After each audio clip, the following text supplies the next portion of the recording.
Mais décollage, c'est d'abord un projet d'équipe, on a envie de dire élargie. Donc c'est l'équipe enseignante, la direction, le CPMS, mais aussi toutes les personnes qui sont impliquées dans l'éducation des enfants. Donc ce sont des actions aussi envers les familles des élèves.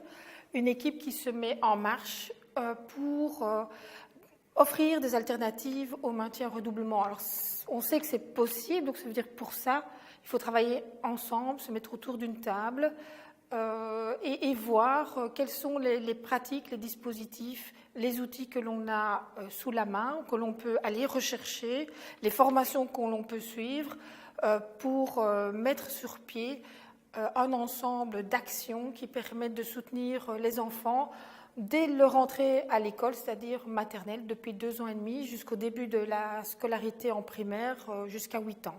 Donc c'est vraiment travailler de 2 ans et demi à 8 ans et donner un bon démarrage à tous les élèves.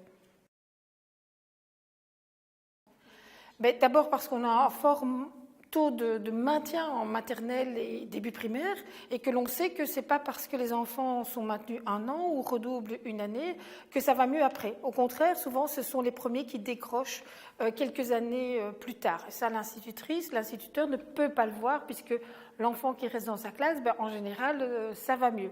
Mais l'idée, c'est il y a des enfants qui ont des difficultés scolaires particulières. Tous les élèves ont des difficultés scolaires ou par rapport à un apprentissage à un moment de leur scolarité, mais il y a moyen de les dépasser. Et plutôt que de se dire ça ne va pas et on ne peut rien faire, au contraire, c'est croire, c'est se sentir compétent en équipe, de se dire si on peut proposer, soutenir l'ensemble des élèves dans leurs apprentissages, soit en travaillant dans la classe, soit en travaillant en équipe au niveau de l'établissement scolaire, en travaillant avec les familles.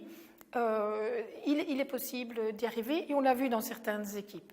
Donc nous, ce qu'on a envie de dire aussi, c'est au niveau du cabinet, au niveau de l'administration, au niveau des réseaux, c'est la même dynamique. On se met ensemble autour d'une table, on voit ce qu'on peut proposer, on va repérer les différentes initiatives qui se font déjà dans les écoles dans ce sens-là, pour les disséminer, pour les propager dans le système éducatif et soutenir les équipes, les accompagner, leur montrer les outils qui existent de manière à ce qu'ils puissent s'en approprier et les faire vivre dans leur école, dans leur établissement scolaire.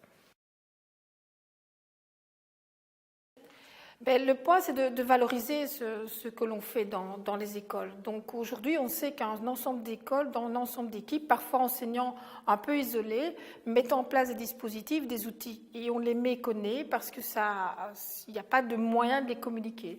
Donc le point important, c'est aussi bien dans l'équipe éducative qu'au niveau du système éducatif ou dans les réseaux, c'est d'aller repérer ces pratiques, ces dispositifs, ces outils pour les faire connaître, valoriser ces équipes qui se lancent, qui prennent des risques, qui innovent et qui sont là, en tout cas, pour montrer ce qu'il est possible de faire au niveau du maintien du redoublement en maternelle et au début primaire, mais surtout pour faire réussir les élèves tout au long de leur parcours.